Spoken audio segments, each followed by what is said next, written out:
जय भीम साथियों। आज 6 दिसंबर है।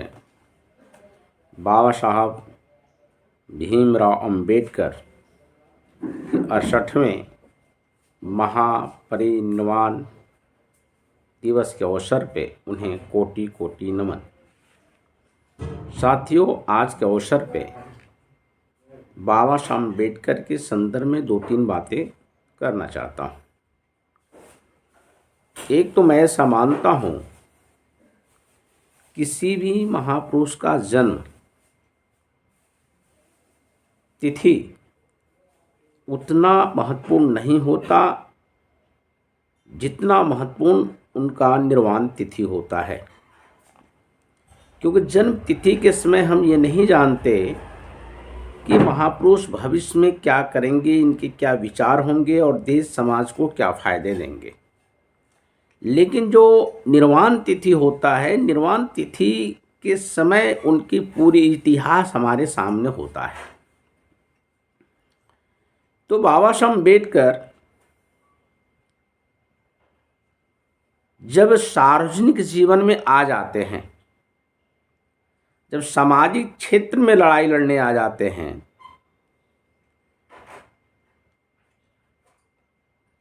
तो सर्वप्रथम उन्होंने 3 लोगों को गुरु बनाते हैं।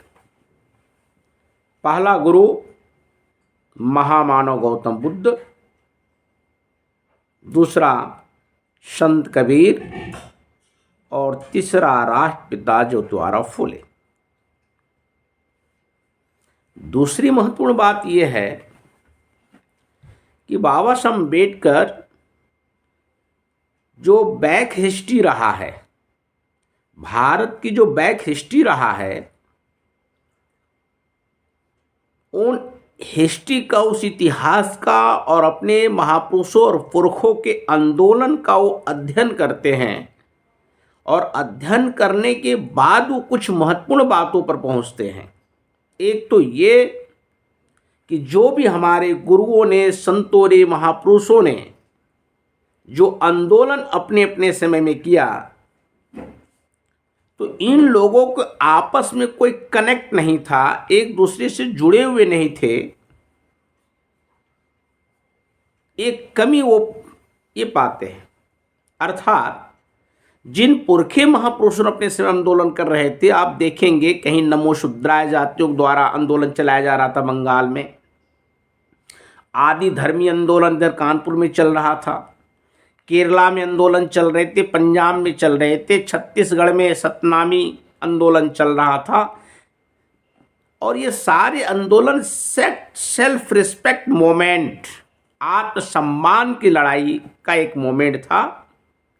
तो ये आंदोलन क्षेत्रीय आंदोलन था, क्योंकि आपस में एक दूसरे से कोई कनेक्ट नहीं था। दूसरा, बाबा साहब अम्बेडकर देखते हैं कि इन आंदोलनों का कोई डॉक्यूमेंट नहीं है, कोई दस्तावेजी सबूत नहीं है।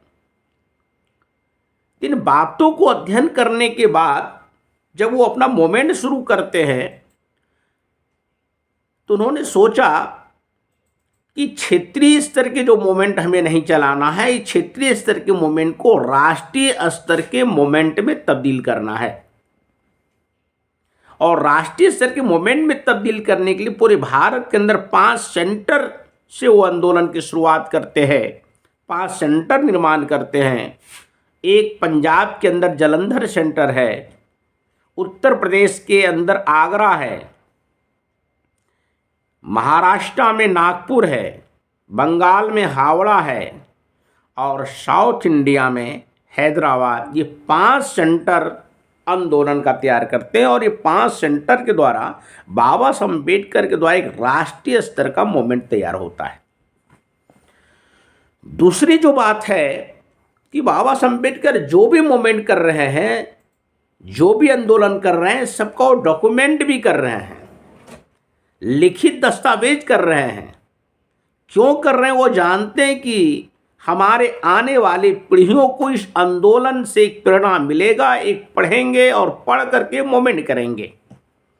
इसलिए बाबा साहब अम्बेडकर का जो साहित्य लिखा हुआ है, वो साहित्य सभी लोग पढ़ करके समझ नहीं पाते। सभी लोगों को पढ़ करके समझना बड़ा मुश्किल होता है। वही समझ पाते हैं जो आंदोलन मूवमेंट में शामिल है, और शामिल होने के साथ साथ जब उसको पढ़ते हैं तो उनको ज़्यादा समझ में आता है। जो व्यक्ति कोई आंदोलन में नहीं है, कोई मूवमेंट में नहीं है, और उनकी साहित्य को पढ़ते हैं तो समझना बड़ा मुश्किल होता है। तो बाबा साहब अम्बेडकर एक तरफ आंदोलन भी कर रहे हैं, लड़ाई भी लड़ रहे हैं, और एक उसको दस्तावेजी सबूत के तौर पे एक डॉक्यूमेंट भी तैयार कर रहे हैं। ये बातें हमें दिखाई देता है। और एक तीसरी सबसे महत्वपूर्ण बात कि जो बाबा साहब अम्बेडकर ने देखा कि इस देश के अंदर जो हमारा समाज है, हमारे समाज को, अर्थात इस देश की जो नागवंशी लोग हैं, इस देश की जो मूल निवासी लोग हैं, इन नागवंशी मूल निवासियों को 6,743 जातियों में टुकड़े में बांट के रखा गया है। उन टुकड़ों को एक संवैधानिक व्यवस्था के तहत उन्होंने 4 नाम दिया, अर्थात एक जातिगत व्यवस्था से वो आगे कदम बढ़ा रहे हैं, समाज की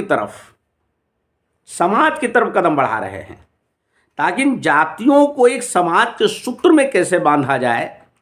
और एक संवैधानिक व्यवस्था दिए उन्होंने। हजारों टुकड़ों को उन्होंने एक शेड्यूल कास्ट के तहत, एक शेड्यूल ट्राइब के तहत, एक ओबीसी के तहत, एक माइनॉरिटी के तहत ये उन्होंने नाम दिया। एक संवैधानिक नाम, एक संवैधानिक व्यवस्था। हजारों टुकड़ों को 4 नाम दिया गया। अब ये 4